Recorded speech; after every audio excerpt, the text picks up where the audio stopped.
بسم اللہ الرحمن الرحیم۔ سود کا گناہ۔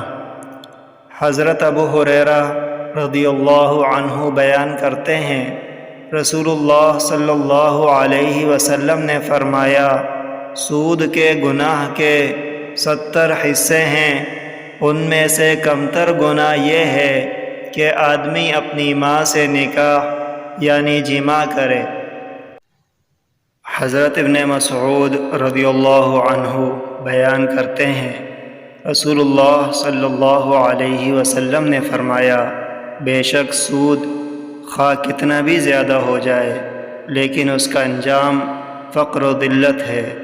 ان دونوں روایات کو ابن ماجہ اور بیہقی نے شعب الایمان میں، جبکہ آخری حدیث کو امام احمد نے روایت کیا ہے۔